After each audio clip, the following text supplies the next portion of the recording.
Waalaikumsalam warahmatullahi wabarakatuh. Alhamdulillah, alhamdulillahilladzi arsala rasulahu bil huda wa dinil haqq yuzhirahu 'alad dini kullihi wa kafa Muhammadan abduhu wa rasuluh la nabiyya ba'dah. Allahumma salli wa sallim wa barik ala nabiyyinal karim Muhammadin sallallahu alaihi wasallam wa ala alihi wa ashabihi wa man tabi'ahum bi ihsanin ila yaumiddin.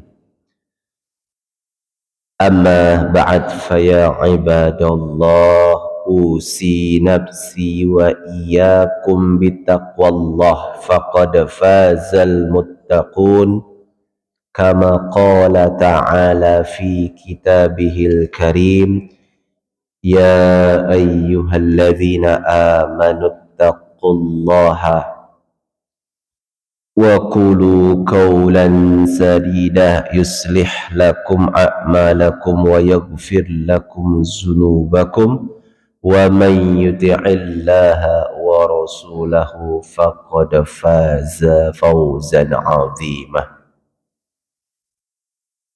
Hadirin jamaah salat subuh Masjid Nurul Huda yang semoga dimuliakan oleh Allah Subhanahu wa ta'ala. Kita bersyukur kepada Allah Subhanahu wa ta'ala yang masih memberikan kesempatan kepada kita dan dorongan untuk mau beramal baik di tempat yang baik, di waktu yang baik, bersama orang-orang yang baik. Insyaallah kita bermohon kepada Allah Subhanahu wa ta'ala, semoga aktivitas yang kita kerjakan ini menjadi amal baik di sisi Allah yang maha baik. Amin. Karena hidup sejatinya bukan tentang siapa yang terbaik, tapi hidup ini adalah tentang komitmen orang-orang yang mau berbuat baik untuk masa depan dunia dan akhirat yang lebih baik. Maka itulah manusia yang sejati, manusia yang mengenal jati diri, manusia yang hidup memiliki hal-hal yang menjadi perjuangan di dalam hidupnya. Karena nanti ada manusia ini di dalam Islam itu, manusia itu bergolong-golongan sampai menghadap Allah nanti dalam keadaan mereka berkelompok-kelompok. Maka kita ingin memastikan orang yang Islam itu, Muslim itu harus insanun bi insaniyah, hidup sebagai manusia yang memanusiakan. Nah, karena nanti ada orang yang hidup sebagai manusia tanpa kemanusiaan, jadi dia nggak kenal siapa manusia. Maka yang seperti ini disebutkan para ulama insanun bila insaniyah, seorang manusia yang tidak memiliki nurani kemanusiaan. Nah, kata para ulama yang seperti ini sejatinya mereka hidup yang tanpa ada rasa kemanusiaan dalam hidupnya, sejatinya mereka ini hidup tanpa kehidupan. Bahkan sebagian ulama menyebutkan mereka ini telah mati sebelum kematiannya datang. Siapa mereka? Orang-orang yang mengaku sebagai manusia tapi tanpa rasa kemanusiaan. Nah, ini agak kejam bahasanya. Nah, kemudian Syekh Ibrahim At-Tuwaijiri, salah seorang ulama pakar akidah di Saudi, menyebutkan di tangan orang-orang yang seperti ini Islam itu bisa punah. Nah, ini sebagai pengantar kita sebelum masuk ke kajian kitab hadisnya. Islam itu akan hilang eksistensi umatnya kalau umat Islamnya termasuk manusia yang tidak lagi memiliki rasa kemanusiaan. Beliau sebutkan ada 4 kelompoknya. Ya. Beliau sebutkan zahabal Islamu ala arba'atin asnafin minan nas. Ya, ada kelompok atau 4 tipe manusia itu yang di tangan mereka ini Islam itu nggak bertumbuh, nggak berkembang. Jangankan bertumbuh berkembang, bahkan eksistensinya pun punah, tidak lestari. Nah, mana kelompok itu? Yang pertama disebutkan oleh beliau, alladzina la ya'maluna bima ya'lamun. Yang pertama adalah mereka yang tidak mau mengamalkan apa yang dia ketahui. Nah, disebutkan al-alim al-fajir, alimun fajirun, orang yang mengetahui tapi tidak mengamalkan ajaran agamanya. Tahu dia sholat itu wajib, tapi nggak mau datang ke masjid sholat. Tahu dia judi online itu haram, tapi nggak ditinggalkan. Tahu dia perzinahan itu haram, tapi malah jadi bos di klub-klub malam. Tahu dia kalau korupsi itu haram, tapi dia korupsi juga uang negara. Nah, yang seperti ini di tangan-tangan manusia dengan tipe-tipe seperti ini, maka Islam itu akan hilang, tidak tersisa. Contohnya ada di Andalusia, seratusan tahun lebih, bahkan ada yang menyebut ratusan tahun, 800 hampir 8 abad ya. Ya, di sana itu Islam pernah berjaya. Umat Islam setiap penduduknya itu luar biasa umat Islamnya. Hari ini Andalusia itu Portugal dan Spanyol, mayoritas Katolik Nasrani. Tidak ada, bahkan kumandang azan pun sulit didengar lagi. Maka tidak mungkin kalau kemudian, bukan tidak mungkin kalau kemudian umat Islam itu hilang eksistensinya. Karena apa? Alladzina la ya'maluna bima ya'lamun. Karena mereka udah tahu ilmunya, nggak mau ngamalkan ilmunya. Nah, disebutkan juga alim fajir, seorang ulama yang tahu tapi diam terhadap, tidak mengamalkan ilmunya. Disuruh Allah mencegah perbuatan keji dan mungkar, dia diam saja. Yang seperti ini bisa hilang, umat Islam eksistensi akan hilang. Salah satunya di tangan tipe manusia seperti ini. Yang kedua, sebagai pengantar, Islam itu akan hilang eksistensinya, umat Islam akan punah ketika disebutkan alladzina ya'maluna bima la ya'lamun. Mereka beramal tapi tidak memiliki dasar ilmu pengetahuan. Ya, jadi semangatnya sih beramal, pengennya sedekah, tapi sedekahnya ke Nyi Roro Kidul misalkan, ya, nggak tahu, mudah-mudahan nggak ada lagi yang seperti itu. Inginnya bersedekah, tapi sedekah kepada dedemit. Ya, ini peninggalan aliran paganisme, dinamisme, animisme, yang ini bertolak belakang dengan keislaman seseorang. Maka di dalam Islam kalau sedekah, ya sedekah ke fakir miskin, duafa, anak yatim, itu jelas. Jadi tidak kemudian mempersembahkan sesuatunya kepada selain Allah. Nah, itu tidak boleh. Maka di tangan orang yang dia semangatnya beramal tapi nggak berilmu, ya rajin kemudian melakukan amalia tapi tidak pernah ngaji, tidak pernah menuntut ilmu, akhirnya berpotensi sesat dan menyesatkan. Nah, inilah yang aliran-aliran sesat itu. Ya, semangatnya apa? Saya semangatnya berzihad Ustaz, tapi ngebom sana, ngebom sini, ngerusak. Nah, ini nggak benar. Kami semangatnya Ustaz, ya semangatnya apa?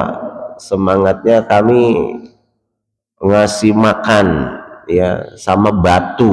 Nah, ngasih makan patung misalkan, bangun patung banyak-banyak, kemudian patungnya minta berkah ke patung. Nah, ini yang tidak benar, ya. Ini tradisi-tradisi jahiliyah pada masa sebelum Islam. Maka di tangan orang-orang yang seperti ini, kayak Ahmadiyah, punya nabi namanya Mirza Ghulam Ahmad, di tangan mereka ini Islam bisa punah. Makanya MUI sudah tepat mengeluarkan fatwa aliran sesat Ahmadiyah, karena nabinya bukan Nabi Muhammad SAW. Itu jadi yang kedua, al-abid al-jahil. Dia dikelompokkan kepada jenis orang yang beribadah tapi tidak punya ilmu, ya. Kemudian yang ketiga, kata Syekh Ibrahim At-Tuwaijiri, bahwasannya orang di tangan kelompok yang ketiga ini Islam akan punah, umat Islam hilang eksistensinya.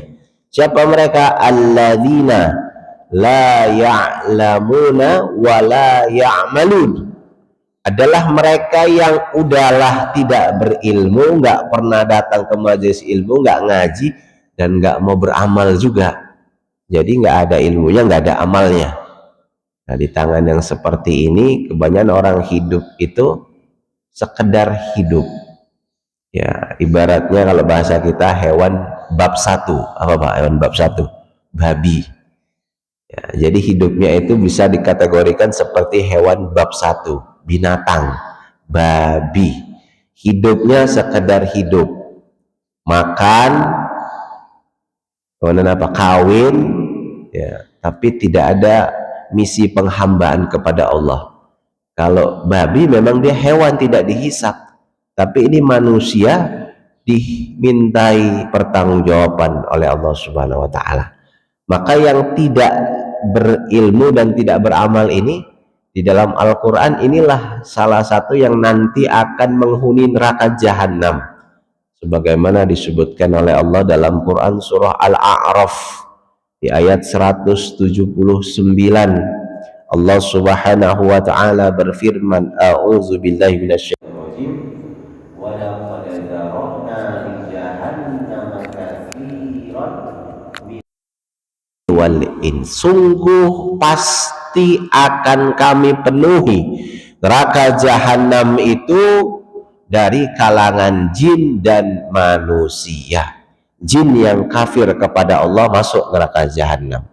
Manusia, ya, diantaranya yang kafir masuk neraka jahanam. Yang tidak berilmu dan tidak beramal juga masuk ke dalam kelompok yang akan menghuni, yang akan memenuhi neraka jahanam. Katsirun minan nas, banyak jumlahnya. Siapa mereka? Lahum qulubul la yafqahuna biha. Diberikan akal, diberikan hati, nggak mau memahami ayat-ayat Allah, nggak mau ngaji. Walahum a'yunun la yubsiruna biha, dikasih penglihatan tidak untuk melihat tanda-tanda kebenaran, tanda-tanda ayat-ayat Allah, nggak mau baca Quran, nggak mau merenungkan alam semesta. Walahum adhanun la yubsir la yasma'una biha, dikasih pendengaran, nggak pernah mau dengar yang baik-baik, nggak pernah mau dengar ayat-ayat Allah, apalagi dengarkan murotal Quran. Nah, yang seperti ini akhirnya apa? Pendengarannya azan berkumandang Allahu Akbar, Allahu Akbar, nggak tergerak sama sekali untuk datang ke masjid kita, nggak tergerak datang-datang ke masjid-masjid kaum muslimin. Nah, yang seperti ini kata Allah Subhanahu wa taala, ulaika kal an'am, hidupnya seperti binatang ternak, balhum adol, bahkan lebih parah lagi. Kenapa? Kalau binatang ternak seperti sapi, kerbau, kambing, domba, itu masih laku di pasaran, apalagi mau menjelang Idul Kurban, menjelang Zulhijjah, ini rame laku itu. Kalau manusia yang tadi sudahlah bejat kelakuannya, hari-harinya nggak ibadah, bermaksiat, menipu orang, membunuh orang, ya bahkan sampai kemudian melakukan perbuatan keji dan mungkar, maka ini tidak ada nilainya sama sekali. Maka kata Allah, balhum adol, mereka ini lebih sesat, lebih hina daripada binatang ternak. Maka ini yang disebutkan oleh Syekh Ibrahim At-Tuwaiziri, Islam kalau di tangan orang yang seperti ini, hidupnya, Islamnya hanya identitas. Dia bekerja sehari-hari menjalankan rutinitas. Ya, kemudian semua itu dilakukan untuk mendapatkan formalitas, tapi tidak pernah berpikir bagaimana hidupnya berkualitas. Nah, yang seperti ini Islam akan hilang di tangan orang-orang yang seperti ini. Hidup sekedar hidup. Kalau bekerja sekedar bekerja, ya sapi, kerbau di sawah juga kerja, kata Buya Hamka. Tapi manusia harus beda dengan hewan-hewan ini. Hadirin jamaah sholat subuh yang berbahagia. Yang terakhir, nah ini yang parah ini. Islam akan hilang di tangan golongan yang keempat. Dia sebutkan, At-Tuwaiziri menyebutkan alladzina yamna'unan nasa minal ilmi wal amal, adalah orang-orang yang menghalangi manusia lainnya dari ilmu dan amal. Datang ke masjid dibubari kajian masjid misalkan, datang orang mau sholat di masjid ditutup pintu masjid supaya orang nggak sholat, menghalangi manusia dari aktivitas ilmu, majelis ilmu, ngaji, ceramah, tablik akbar, haul dan seterusnya dihalang-halangi, nggak dikasih izinnya. Ya. Kemudian apa? Orang beramal juga dilarang. Nah, ini yang seperti ini akan hilang eksistensinya umat Islam. Dan ini disebutkan nawabul iblis fil ardi. Inilah gengnya iblis, kelompoknya iblis yang ada di bumi, perwakilan iblis, mitranya iblis yang ada di bumi. Nah, kita saksikan di Xinjiang, Uighur, Muslim Uighur, mereka di tenda-tenda umat Islam minoritas sama pemerintahan otoritas setempat itu yang berafiliasi ke Tiongkok, Cina, RRC, mau sholat saja dilarang, Pak, nggak boleh azan. Nah, itu kondisi-kondisi apa? Ini orang-orang yang menghalangi manusia dari berilmu dan beramal. Yang seperti ini, wah, ini jangan sampai ditiru umat Islam. Umat Islam kalau masih ada ibadah ke masjid silahkan, mau azan silahkan. Jadi umat Islam ini umat yang paling mudah untuk melestarikan keadaan hidupnya.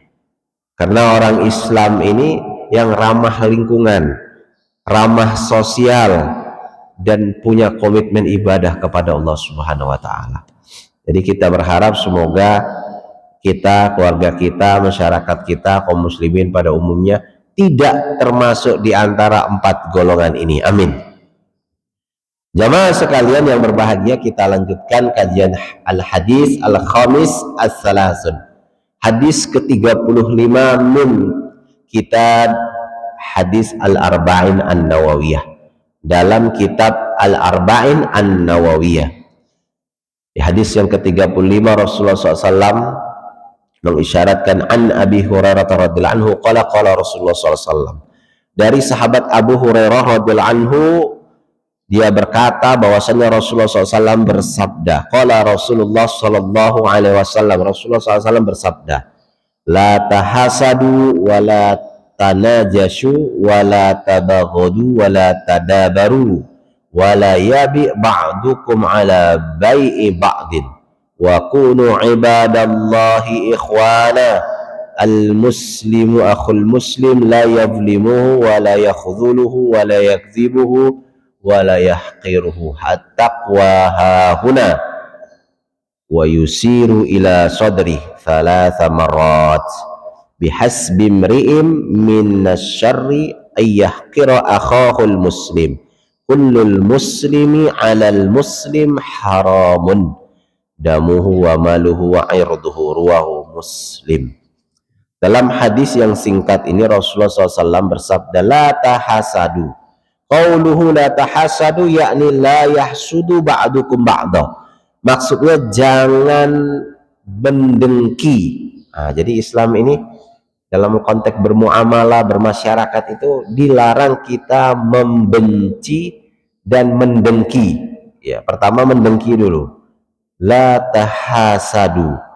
Maknanya apa? La yahsudu ba'dukum ba'dan. Sebagian yang satu umat Islam dengan umat Islam yang lain tidak boleh saling mendengki. Nggak boleh saling hasad, mendengki. Wal hasadu markuzun fi tiba'ish bashar. Karena sifat hasad itu ada pada bawaan sifat manusia. Karena manusia itu biasanya kalau tetangganya orang lain mendapatkan nikmat, itu biasanya muncul bersamaan dengan hawa nafsunya, muncul sifat hasad. Maka sifat hasad ini memang tidak bisa dihilangkan dari kehidupan manusia, tapi bisa dikendalikan. Makanya la hasada illa bi isnain. Kata Rasulullah di hadis lain sebutkan nggak boleh hasad kecuali dalam dua hal. Orang yang pagi hari, yang hari-hari hidupnya sebagai orang kaya, kemudian menginfakkan hartanya pagi hari, malam hari, itu boleh diiriin, dihasadin. Supaya apa? Kita juga bisa niru dia. Oh, enak sekali nih orang kaya, tiap hari beramal, saya pingin aja di orang kaya. Itu boleh cemburu, itu iri, itu boleh. Kemudian orang yang mengajarkan Al-Quran, punya banyak ilmu, enak sekali bisa ngajar Al-Quran, nah itu boleh diiriin. Selain dari itu nggak boleh, kata Rasulullah. Maka la tahasadu, ya la yahsudu ba'dukum ba'dun, nggak boleh. Meskipun itu ada di dalam kehidupan, di dalam qalbu bersama dengan hawa nafsu. Jadi manusia ini karena ada hawa nafsunya, beda dengan malaikat. Malaikat tidak diberikan perangkat hawa nafsu, tapi manusia diberikan hawa nafsu. Wa huwa annal insana yakrahu an yafuqatu ahadun min jinsihi fi syai'in minal fadail. Dan biasanya hasad itu karena melihat rumput tetangga lebih hijau, kalau bahasa kita. Artinya apa? Melihat orang lain mendapatkan kelebihan, ya fi syai'in minal fadail, mendapatkan mendapatkan keberlimpahan, ya, naik jabatan, dapat harta yang banyak. Itu biasanya kalau kita melihat itu, nah itu biasanya timbul hasad. Maka cara mengendalikannya bagaimana? Cara mengendalikan yang paling efektif adalah tidak menyibukkan diri pada nikmat yang ada pada orang lain. Nah, jadi dengan kata lain, kita sibukkan saja bersyukur pada nikmat yang Allah titipkan kepada kita. Dikasih mobil Avanza, ya bersyukur sajalah kita. Misalkan yang punya Avanza, alhamdulillah punya mobil Avanza daripada nggak punya. Nah, jangan kemudian lihat tetangga naik Fortune, wah dia Fortune, saya masih Brio. Wah, kalau yang begini muncul itu sifat dengki biasanya, Pak. Makanya apa? Karena membanding-banding ke, ojo dibanding-banding ke. Ya, jadi jangan dibanding-bandingkan nikmat kita orang lain, istri orang lain, ya kan? Ada istri kita ada, ya sudah, kita lihat istri kita yang halal. Jangan lihat rumput tetangga, karena boleh jadi meskipun rumput tetangga lebih hijau, ternyata sintetis rumputnya. Nah, jadi kita, makanya kadang manusia ini tertipu dengan kehidupan dunia maya hari ini, medsos itu segala sesuatunya serba tipu-tipu, palsu. Ya, hidup ini seolah-olah flexing segala macam, padahal kepalsuan semua. Itulah dunia maya. Maka kita harus hidup di dunia nyata dengan kebersahajaan dan apa adanya saja. Nah, itu lebih nyaman, lebih tenang. Yang penting tidak bermaksiat kepada Allah. Nah, itu yang terpenting, ya Pak. Yang kedua, wala tanajasu. Tidak boleh melakukan kecurangan. Nah, dalam jual beli tidak boleh melakukan kecurangan. Dalam kompetisi tidak boleh melakukan kecurangan. Haram hukumnya curang. Ya, pengaturan skor pada pertandingan sepak bola nggak boleh. Ya, pengaturan salah input di KPU juga nggak boleh. Jadi memang kecurangan dilarang dalam agama kita. Maka orang muslim yang baik adalah orang Islam yang berkomitmen fair play, ya, dia tetap sportif ya dalam segala halnya, nggak boleh curang. Wala tabaghadu, dan tidak boleh saling membenci ya. Saling membenci membuat kegaduhan, nah, ini nggak boleh dalam Islam ya. Dalam Islam itu semangatnya bukan bermusuhan, tapi semangatnya adalah menggandeng untuk berukhuwah. Wala tabaghadu ya, nahal muslimin anit tabaghudi bainahum fi ghairillah. Kalaupun harus membenci, bal ala ahwa'in nufus, kalaupun harus membenci maka membencilah karena Allah. Maka di dalam hadis riwayat Imam At-Tabrani, Imam Abu Daud juga meriwayatkan di dalam kitab Sunan Abi Daud nomor hadis 4000-an ya, disebutkan bahwasannya Rasulullah SAW pernah bersabda ya, apa sabdanya, man ahabba lillah wa man abghadha fillah wa man a'ta lillah wa man mana'a lillah faqad istakmalal iman. Maka orang yang imannya level tinggi itu sempurna, maka kata Rasulullah dalam hadis ini, siapa yang mencintai karena Allah, membenci pun karena Allah, saat memberi karena Allah, bahkan saat tidak memberi, menahan dari memberi juga karena Allah, maka sungguh orang yang seperti itu telah sempurna imannya, tinggi imannya. Jadi membenci, mencintai karena Allah, maknanya apa? Mencintai karena ada nilai ketaatan kepada Allah. Jadi kalau nggak ada nilai ketaatan, kita mencintai pula mencintai ya keluarga kita karena Allah.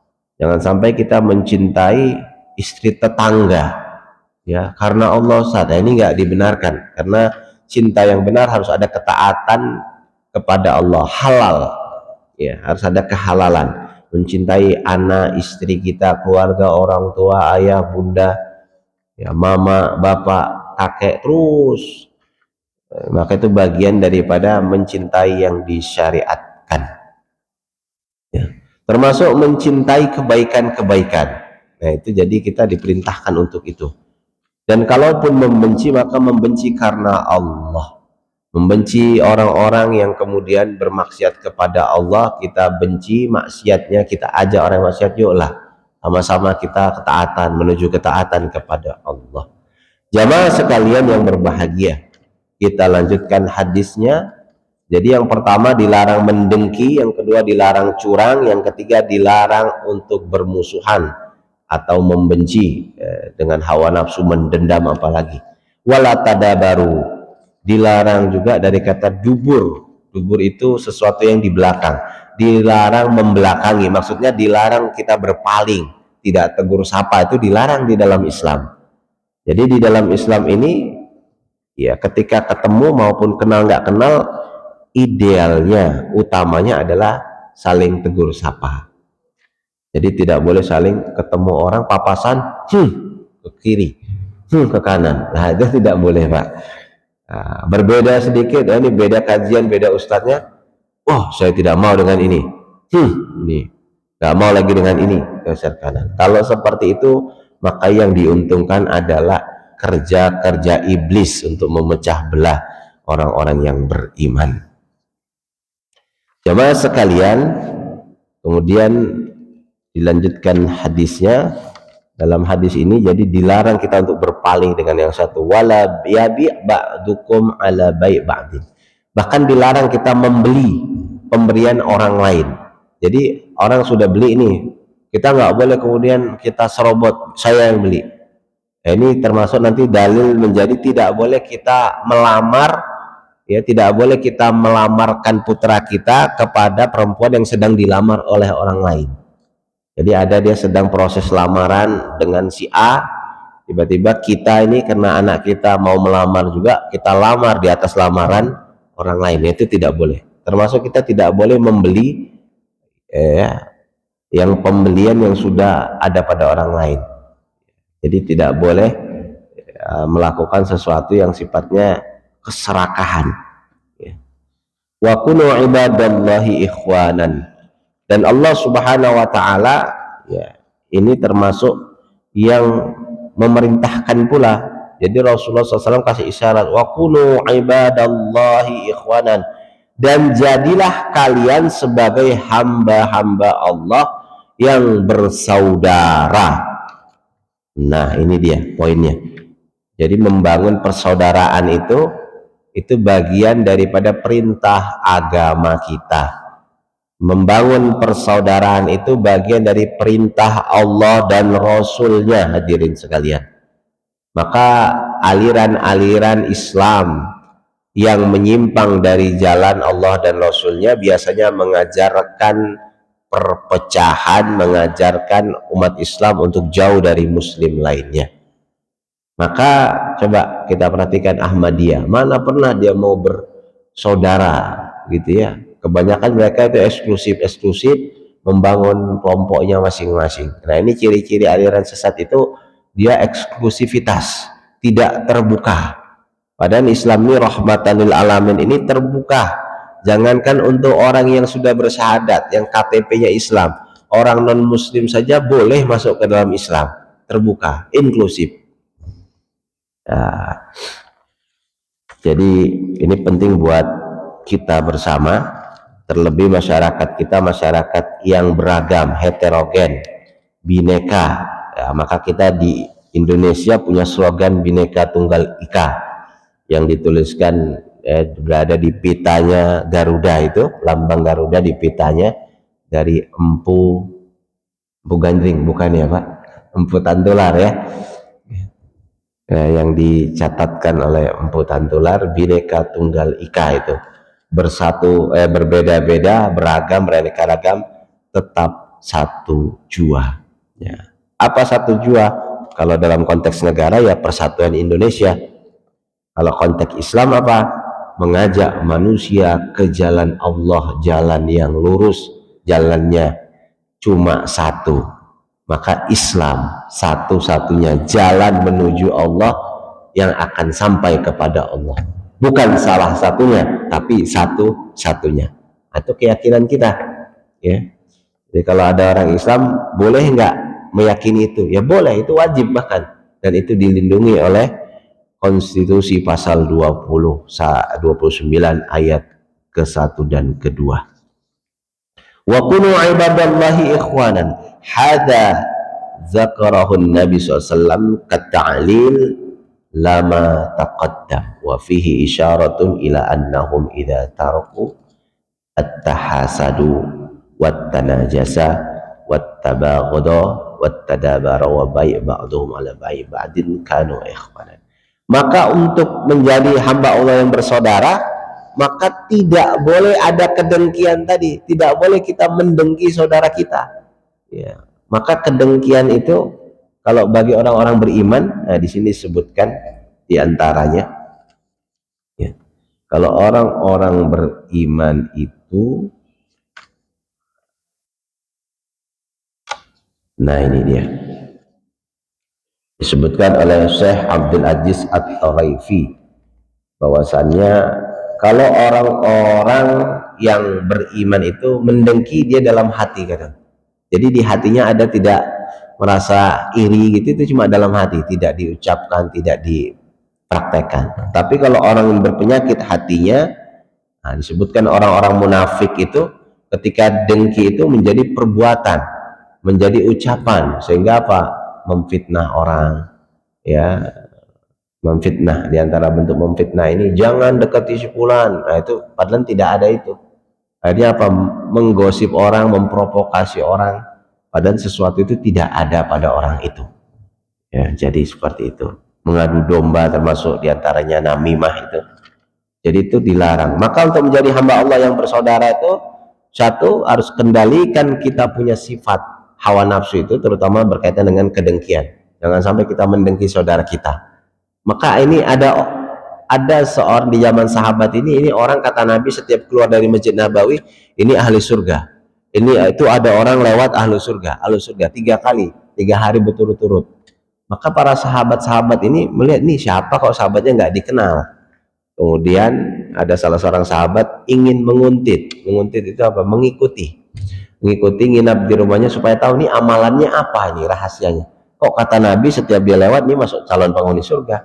Ternyata nginaplah sana satu malam, tidak ditemukan amalan. Sholat tahajudnya ya biasa aja, kemudian nggak banyak, puasanya juga nggak puasa sunnah, jarang puasa sunnah. Ketika dia kemudian sahabat yang mengikuti ke rumah si calon penghuni surga ini ngomong, dia, kamu ini sebutkan Nabi penghuni surga, tapi saya melihat sejak mengikuti kamu, nginap di rumah kamu, kok nggak ada amalan yang istimewa.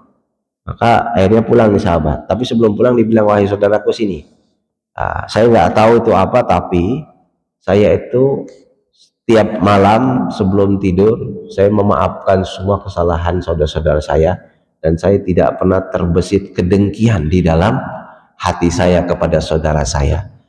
Bahkan saudara dapat kelebihan nikmat, ya sudah, dia syukur, dia senang, saudara senang, dia senang. Nah yang seperti ini ternyata amalannya luar biasa. Jadi amalannya, sholat malamnya nggak sampai bengkak-bengkak, ya, nggak sampai 23, nggak sampai 11 rakaat gitu ya. Sholat tahajudnya ya biasa saja, tapi karena bersih hatinya, jadi masuk ke dalam surga. Wa kunu ibadallahi ikhwanan, dan tidak boleh curang. Maka diantara bentuk yang memecah belah persatuan itu adalah kecurangan. Maka dalam Islam itu kalau kita mau bersatu, mau berukhuwah, mau bersaudara, tidak boleh ada kecurangan di antara kita. Gitu. Kemudian apalagi, nggak boleh ada kebencian terhadap sesamanya orang yang beriman. Ya, nggak boleh ada kebencian. Makanya berbeda, jangan sampai bermusuhan semangatnya. Kenapa? Karena ternyata kalau kita mengkaji tentang titik-titik persamaannya, hari ini banyak kita yang berbeda-beda, berkelompok, beda latar belakang pendidikan, beda guru dan tempat majelis taklimnya, beda kemudian madhabnya, beda ormasnya, beda lembaga dan yayasannya, beda masjidnya. Maka sebenarnya dari perbedaan-perbedaan itu lebih banyak lagi persamaannya. Ya, jadi kalau kita punya 10 faktor perbedaan, maka sebenarnya kita punya 100 faktor persamaan. Maka cari titik temunya. Ini kedewasaan itu muncul di sana. Maka itu termasuk diantara perintah Nabi, wa kunu ibadallahi ikhwanan. Hendaklah kalian menjadi hamba-hamba Allah yang bersaudara. Ya, jadi beda nggak apa-apa. Ya, yang penting semangatnya adalah bersaudara. Tidak boleh kemudian namanya saudara tidak boleh menzolimi. Makanya di hadis lanjutannya, al-muslimu akhul muslim. Kalau dia seorang yang Islam, muslim dia, maka dia saudara bagi muslim lainnya. Nah ini penting ini. Jadi Nabi tidak menyebutkan adanya sekte-sekte, tapi Nabi melihat identitas besarnya Islam, muslim. Jadi kalau pula kemarin saya pernah kajian di mana itu, di masjid daerah Cikunir situ, TPC, Ustaz, Wahabi itu masih muslim nggak? Saya jelas bukan Wahabi, saya bilang. Tapi kalau kita bilang Wahabi ini bukan muslim, kita berbahaya sekali. Kenapa? Ya Syekh Sudes itu, Abdurrahman Sudes itu seorang ulama, imam Masjid Haram lah. Kalau kemudian orang haji diimami sama bukan muslim, kita bilang Wahabi itu enggak sah lah. Maka saya termasuk yang berkeberatan kalau ada menyatakan Wahabi ini non muslim. Enggak, dia masih muslim, saudara kita. Ya, termasuk mereka juga kalau bilang ini Aswaja, lah Aswaja muslim, jelas itu Ahlussunnah wal Jamaah. Ya, jadi kita tidak boleh mengkafirkan ya orang-orang yang masih sholat menghadap kiblat, bersyahadat yang sama, itu muslim. Ada terlepas dari perbedaan lah. Kalau perbedaan itu kan bisa dikaji titik pertemuannya di mana. Jadi sesama muslim itu bersaudara. Titik temunya di situ. Adapun kita tidak setuju ya sah-sah saja, boleh. Mereka juga nggak setuju kan, nggak harus kita paksa harus setuju. Ya, jadi apa namanya, penting kita kemudian untuk ya memahami garis besarnya. Sesama bingkai umat Islam, syahadatnya sama, rukun Islamnya sama, rukun imannya sama, ya kita harus bersaudara. Perbedaan yang ada tinggal mau buka ruang diskusi, ruang apa, tukar pikiran, sharing, itu enak ya. Makanya saya, kalau saya aktif di, ya kami dari kecil di Ormas Al Jamiatul Wasliyah kalau di Medan, itu mirip saudara-saudara kita di NU, tapi kadang saya aktif juga di kegiatan-kegiatan kayak dompet duafa, ya kayak kegiatan yang ada di Muhammadiyah Lazismu, yang nggak ada masalah juga. Jadi sama umat Islam itu kalau tahu titik temunya akan lebih banyak titik pertemuan. Kita kiblatnya sama, ya menghadap kepada Allah, Tuhannya pun sama, nabinya sama, cuma berbeda dalam dalam bagian-bagian cabang saja kecil. Perbedaan itu jangan semangatnya kemudian saling memusuhi, jangan, naudzubillah. La yadzlimuhu, nggak boleh menzolimi. Jadi kita nggak boleh menzolimi orang Islam, ya. La yakhzuluhu, nggak boleh kemudian mengkhianatinya. Wala yakzibuhu, nggak boleh mendustakannya. Wala yahkiruhu, nggak boleh meremehkan dan merendahkannya. Nah, ini penting juga ini. Sebenarnya ya kelompok-kelompok itu kalau ngaji al-arba'innya sama, maka harusnya semangatnya bersaudara. Cuma kadangkala ada memang dai-dai, ustadz-ustadz yang mungkin saja memprovokasi para jamaahnya. Kalau berbeda itu seolah-olah harus saling menjatuhkan, kalau berbeda itu seolah-olah harus saling membenci. Nah, ini bertentangan dengan apa yang disampaikan oleh qudwah hasanah kita Rasulullah Muhammad SAW. At-taqwa hauna, karena patokannya at-taqwa hauna, takwa itu yang paling lebih utama kata Rasulullah. Takwa itu di sini kata Rasulullah. Artinya apa? Bersih kolbunya, bersih dari penyakit hati tadi, bersih dari hasad dengki, bersih dari sifat curang, bersih dari sifat untuk memutuskan silaturahim. Ya, jadi kata Rasulullah at-taqwa hauna, takwa itu ada di sini. Wa yusiru ila sadrihi, menunjuk kepada dadanya. 3 kali sebutkan at-taqwa hauna, at-taqwa hauna, at-taqwa hauna. Seolah-olah apa? Seolah-olah ajaran Islam ini di hadapan Allah Anda tidak penting ormasnya apa, madhabnya apa, tidak penting juga Anda yayasannya apa, masjidnya di mana. Kalau Anda bertakwa kepada Allah, Anda semangatnya bersaudara, Anda tidak zolim, tidak mendustakan, tidak mencurang, tidak mendengki, ya, tidak kemudian apalagi meremehkan orang, maka Anda bertakwa dan mulia di sisi Allah. Ya, bihasbi mri'in minasyarri ayyahqira akhahul muslim. Tidak boleh kemudian kita ya melakukan keburukan-keburukan, ya. Kullul muslim 'alal muslim haram.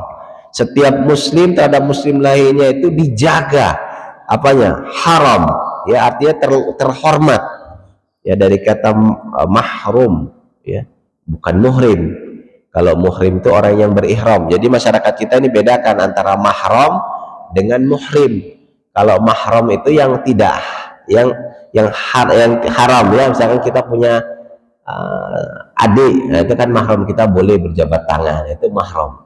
Kalau non mahram itu artinya yang boleh untuk dinikahi, yang non mahram, ya, bukan non muhrim, ya, yang benar mahram.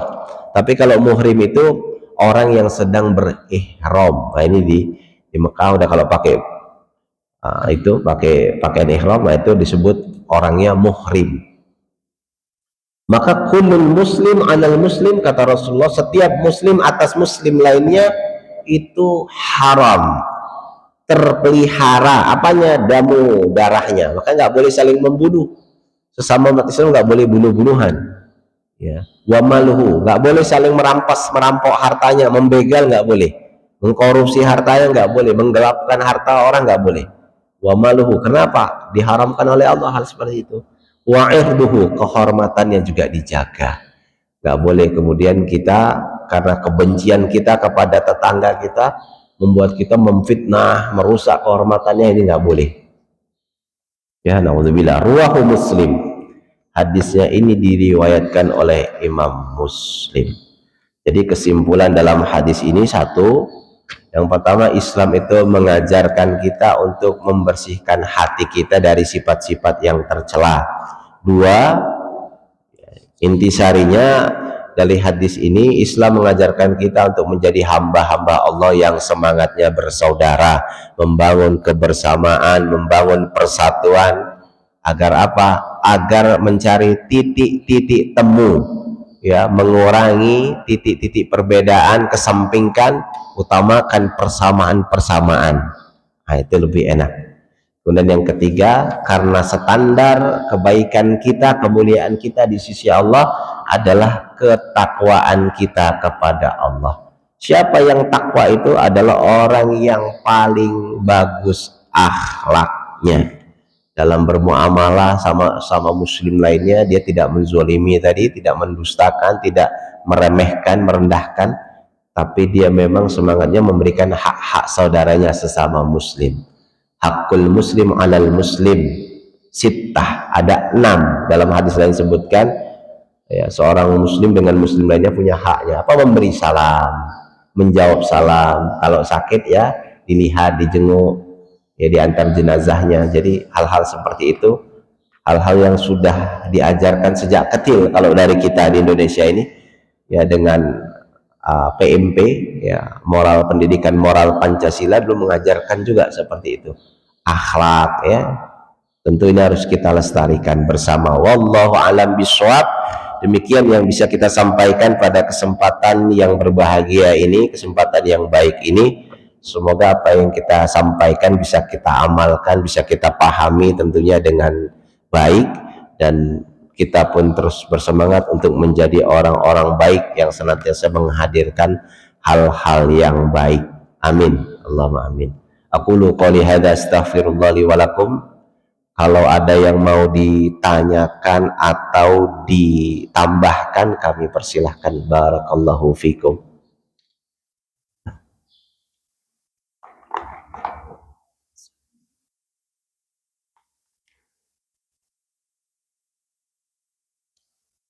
Sudah masuk kita suruh, ya Pak? 3 menit lagi. Ada yang mau disampaikan atau ditambahkan? Ya, kami persilahkan.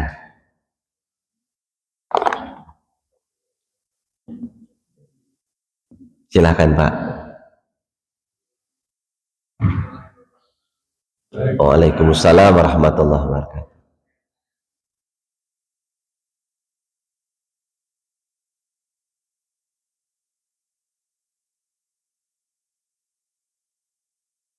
Iya.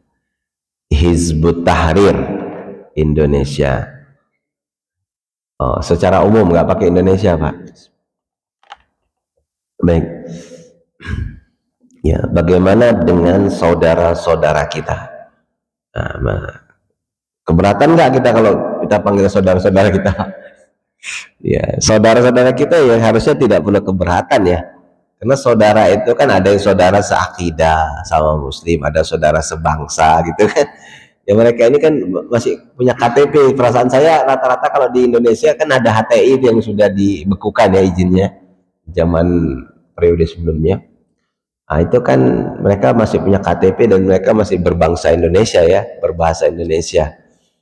Jadi terkait dengan Hizbut Tahrir ini, kalau kita lihat sejarahnya, mereka berdiri, ya, pada masa itu didirikan oleh Taqiyuddin An-Nabhani, seorang ulama, ya, yang dekat dengan Madrasah Al-Azhar sana, Mesir. Nah, beliau ini mendirikan suatu persyarikatan lah kalau bahasa kita, ya, di Indonesia. Kalau di sana persyarikatan itu bahasa Arabnya hizbun, Pak. Hizbun, hizbi. Makanya di Al-Quran juga tidak terlarang ya, karena Allah itu membagi. Nanti kalau kita ngaji tafsir, ada di Quran surah Al-Mujadilah di ayat 19 sampai 22, itu ada satu namanya Hizbullah, golongan. Hizbun itu bisa disebut persyarikatan, kelompok, atau golongan, terjemahannya. Hizbullah, golongan Allah, maksudnya golongan yang berpihak kepada Allah Rasulnya, ini orang beriman, itu masuk Hizbullah. Ada Hizbus Syaiton, ya, kelompok-kelompok aliran sesat, kekufuran, ya, kemunafikan yang ada di kubu, ya, kalau dibilang bahasa hari ini apa, kubu lah, berkubu-kubu. Nah, Hizbut Tahrir itu memang salah satunya adalah perkumpulan, ya, persyarikatan, peguyupan kalau bahasa kita, yang didirikan oleh Taqiyuddin An-Nabhani. Tujuannya apa? Sebenarnya kalau lihat dari ADART mereka itu jelas tujuan mereka adalah memperjuangkan Islam, hanya perbedaan dalam uslub dakwahnya. Mereka bercita-cita mendirikan khilafah, gitu ya, mendirikan khilafah al-Islamiyah. Terus ada nggak dasarnya saat mendirikan khilafah itu? Ya kalau bicara tentang sejarah, di zaman Khulafaur Rasyidin itu kan khalifah semua, pemerintahan Abu Bakar, Umar, Utsman, Ali, yaitu khilafah, disebut khilafah Rasyidah. Maka Nabi pernah bersabda, mereka dalilnya juga ada itu, saya pernah baca. Dalilnya apa? Nanti suatu zaman akan masuki fase-fase kerajaan, ya kan? Kemudian pertama zaman nubuah, kemudian masuk fase kerajaan zolim, rezim zolim, baru masuk nanti ke fase yang sifatnya adalah mulkan afwan, mulkan jabariyah masuk. Kemudian Rasulullah menyebutkan dalam hadis ini, satakunu khilafan ala minhajin nubuwah, thumma sakata. Kemudian Rasulullah diam. Nanti di akhir zaman akan ada satakunu khilafan ala minhajin nubuwah, khilafah, institusi pemerintahan yang diisyaratkan Rasulullah khilafah, tapi nanti maknanya belum tentu khilafah yang menurut Hizbut Tahrir, interpretasinya belum tentu itu ya. Jadi itu maksudnya ada sistem pemerintahan yang coraknya adalah keadilan, ala minhajin nubuwah, di atas nubuah. Maksudnya apa? Yang dia sistem keadilan, kesejahteraan itu bisa dihadirkan meskipun kerajaan. Jadi dalam Islam tidak ada kemudian pokoknya republik nggak boleh, enggak ada. Dalam Islam itu tidak ada bentuk negara yang dikotaikan, yang ditetapkan, yang valid harus khilafah, enggak. Boleh kerajaan, boleh republik, ya, selama keadilan dan kesejahteraan itu bisa dihadirkan untuk rakyatnya. Nah itu. Jadi kalau tadi apakah mereka termasuk aliran yang kemudian dianggap berbahaya? Nah, harus dilihat secara detailnya, poin per poinnya. Faktanya di Indonesia mereka pernah muktamar itu di zaman pemerintahan Pak SBY, dikasih ruang muktamar di mana itu? Di ini Pak, di GBK ya. Nah, itu kan fakta medianya ada. Jadi Pak SBY juga mengerti kalau Hizbut Tahrir Indonesia HTI itu tidak berbahaya karena mereka tidak punya semangat berontak kalau yang di Indonesia, karena ADRT-nya itu seperti ormas saja, cuma mereka membawa paham ideologis yang tidak sejalan memang dengan Pancasila, ya, tidak sejalan, cuma cara-cara mereka tidak kudeta, yaitu berdasarkan kajian-kajian itu ya. Terus bagaimana kalau sekarang dibekukan? Ya sudah, nggak apa-apa, dibukukan ya, mereka bisa gabung sebagai umat Islam, bisa ngaji-ngaji di tempat kita, nggak apa-apa ya. Ada kayak Ustadz Felix Yao kan, nah, itu kan dulu beliau aktivis HTI ya. Ustadz siapa lagi yang Karim, Fatih Karim. Nah, ya insya Allah orang-orang baik lah, orang-orang baik yang kalau kita ajak untuk Indonesia yang lebih baik ya, kita mau pembinaan dari pemerintah, Kementerian Agama melakukan pembinaan, nah itu lebih enak daripada pemberangusan, karena ini bukan PKI. Kalau PKI kan sudah punya track record, dia memberontak di zaman 48 ya kan, kemudian di zaman 65 memang PKI kerjanya kan memberontak, di Madiun ada Buso kan, dan lain-lain gitu kan. Jadi kalau PKI karena terlarang karena punya track record memberontak ya, untuk memecah belah. Jadi Dalam hal ini kalau Hizbut Tahrir secara umum ya dia layaknya ormas saja kayak Muhammadiyah gitulah. Adapun perbedaan-perbedaan ya itu perbedaan-perbedaan dalam sifatnya masalah gerakan politik saja ya. Ya kita maka kalaupun apa mengkritik mereka, mengkritik secara ilmiah saja, tidak sampai kemudian sentimen membabi buta pokoknya yang berbau dengan khilafah itu semuanya sesat. Nah nggak perlu begitu juga, karena nanti kami itu punya pegangan Pak, namanya fikih Islam ya, karya Haji Sulaiman Rasyid. Itu kalau di Al-Wasliyah menjadi rujukan itu ya, seulama asli anak negeri ya, Haji Sulaiman Rasyid ini ulama dari Liwa Lampung Barat ya, itu mengarang suatu buku namanya Fikih Islam. Di dalamnya dia cantumkan itu di bab-bab terakhir ada namanya fikih khilafah gitu ya. Tapi bukan berarti kemudian dia mendukung khilafah di Indonesia, enggak juga gitu loh. Tapi khilafah sebagai suatu pengkajian, nah itu enggak masalah diskursus itu disampaikan. Jadi kita juga membenci itu dengan argumen. Kalau kemudian membenci jangan dengan sentimen, karena kalau sentimen ini hawa nafsu membabi buta. Pokoknya berbau khilafah, wah masalah, enggak juga gitu ya. Adapun kita sudah sepakat untuk memegang Pancasila di Indonesia, kita pegang itu. Ya, kita pegang itu semangat untuk berpancasila itu. Ya. Jadi kalau Hizbut Tahrir tadi ditanyakan, ya secara umum Hizbut Tahrir itu ya layaknya ormas-ormas Islam saja. Ya, kayak Muhammadiyah kan gerakannya jelas. Muhammadiyah misalkan kesehatan, ya, pendidikan. Kalau NU kan jelas pondok-pondok pesantren. Ya, jadi yaitu pilihan bidangnya. Ya. Kalau PKS misalkan politik gitu ya. Ya, bukan berarti nggak ada sekolahnya, ada juga, banyak juga kader-kader PKS misalkan yang mendirikan apa Quran ya, kayak Kiai Muslih Abdul Karim ya ada gitu. Jadi ya nggak apa-apa ya. Jadi yang nggak boleh itu fanatisme terhadap kelompoknya. Nah, ini yang sering memecah belah. Ya, fanatisme aswaja, fanatisme dengan aswaja sehingga yang lain itu seolah-olah semuanya sesat. Wahabi fanatisme dengan wahabinya gitu ya. Jadi kalau sudah fanatisnya bukan karena Islam, nah itu nanti menimbulkan perpecahan, Pak. Maka di sini penting kata Allah swt, ya berobjektiflah, proporsionallah, adillah, karena itu lebih dekat kepada ketakwaan. Kayak sama kayak jamaah tablik itu ada di India gitu ya, didirikan sama Maulana siapa? Maulana Ilyas gitu ya. Didirikan sama beliau dengan sekarang namanya jamaah tablik, ada di Kebun Jeruk, kemudian ada di Ancol dan di mana-mana itu. Ya, nah ini kan bagian dari gerakan. Lihat gerakannya apa? Kalau gerakannya ngajak orang ke masjid, nah di mana salahnya? Ya, jadi kita harus melihat ini dengan jernih ya. Jangan kata ustadz ini. Jadi kata, oh kok kata ustadz saya Hizbut Tahrir sesat. Kata ustadz saya jamaah tablik sesat. Nah kalau begitu Anda beragama ini ya, beragama dengan ustadz Anda apa beragama menurut Allah dan Rasulnya? Kan kita orang Islam ini kan menurut Allah dan Rasulnya. Nah, kemudian ulama-ulama menjelaskan secara dengan kemampuan dan kemumpuniannya, objektif sekali para ulama itu. Dan MUI setahu saya tidak memasukkan aliran ya Hizbut Tahrir ya sebagai aliran sesat sih, belum memasukkan itu. Yang udah jelas Ahmadiyah, karena Hizbut Tahrir ini syahadatnya masih sama Pak, syahadatnya sama, nabinya juga sama gitu ya, kiblatnya juga sama ya.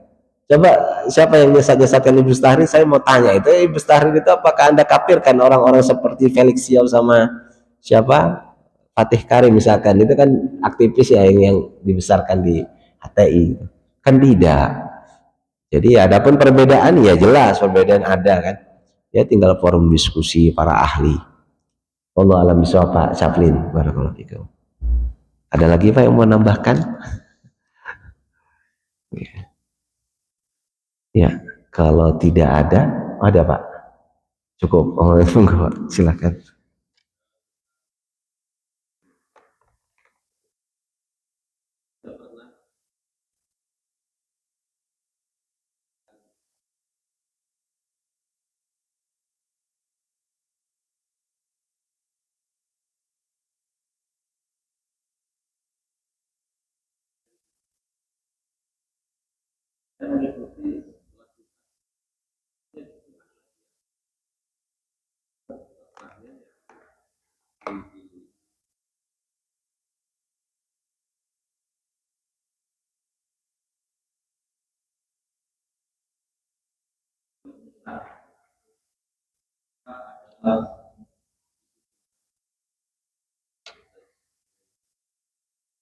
menemukan dari dia mereka. Ya, derajatnya itu saya pikir derajat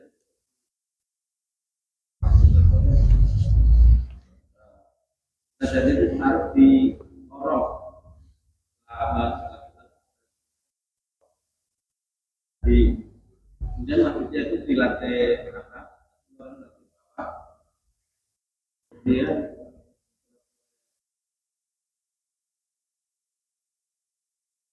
kan ya derajat mana sudah didorong untuk diambil makanan dan setelah itu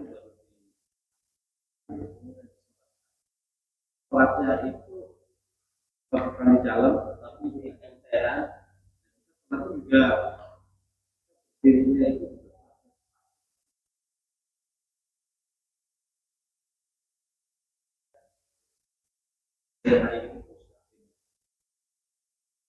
Ya. dan terutama dari kita. Ya, jadi kalau Ahmadiyah itu kan sudah diteliti oleh MUI Dewan Pakarnya ya sampai keluar fatwa apa sesatnya termasuk Ahmadiyah karena salah satu dasarnya mereka punya nabi namanya Mirza Ghulam Ahmad.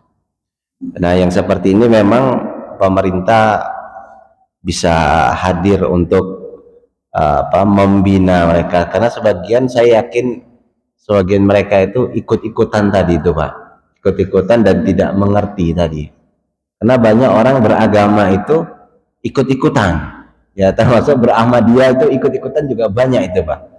Jadi karena suaminya aktif di Ahmadiyah, didakwai sama Ustadz Ahmadiyah ya, kemudian apa pokoknya saya ikut Ahmadiyah, jadi ditanamkan apa sentimennya.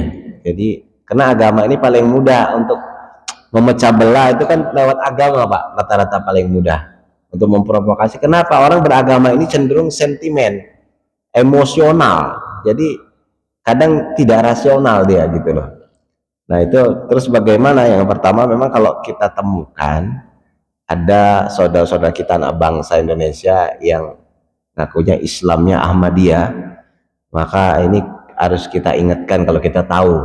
Tapi kalau nggak tahu bisa dikasih referensi biar dia mempunyai wawasan keislaman yang lebih utuh. Syukur-syukur dia meninggalkan Ahmadiyah, jadi nabinya tetap Nabi Muhammad, kembali ke Islam gitu. Jadi kalau memang tadi kemudian dimarginalkan itu kan klaim sepihak ya kalau saya bilang, karena kita kan di warga negara mempunyai hak yang sama ya di atas hukum. Nah, kalau kemudian dia beragama dengan Islam yang benar, dia termasuk yang diakui, maka dia termasuk yang mendapatkan hak-haknya tadi. Jadi kalau kayak tadi misalkan di lorong dikucilkan karena mereka yang tidak membaur, biasanya kan kadang di tengah masyarakat saya menemukan juga ada orang-orang merasa kita ini asing sekali karena dia tidak mau membaur. Saya ada kajian di masjid nih kan kaum muslimin nih sawadul a'zam gitu ya, yang mayoritas dia membuat kelompok grup sendiri menjauh. Nah, ini nanti kalau ada apa-apa kan akhirnya orang nggak tahu yang rame ini. Nah makanya nih kerja-kerja aparatur kita, pemerintahan kita untuk menggandeng, merangkul, membina ini memang perlu intensif ya, karena memang banyak mereka itu kayak LDII itu, mereka itu LDII ada pernah Pak, ada kita uji LDII. Saya pernah nggak tahu tuh singgah waktu itu pas ke Palembang. Oh ada Pak. Kalau yang kaku yang keras itu memang oh ada Pak. LDII itu memang kalau yang keras ya Pak, yang kaku kita sholat di masjidnya itu habis itu disiram. Tapi sekarang kayaknya sudah mulai lentur sebagian ya, karena artinya udah mulai informasi ya. Jadi memang intisarinya apa, edukasi sih Pak, pendidikan. Nah itu penting ya, edukasi sosialisasi tentang keislaman itu penting. Jadi ya tadi kita apa yang Bapak lakukan karena tidak tahu, mudah-mudahan tidak apa-apa insya Allah ya.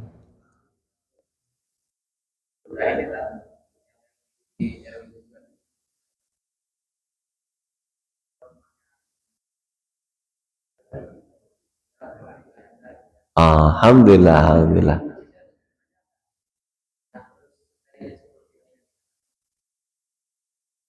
Alhamdulillah, alhamdulillah.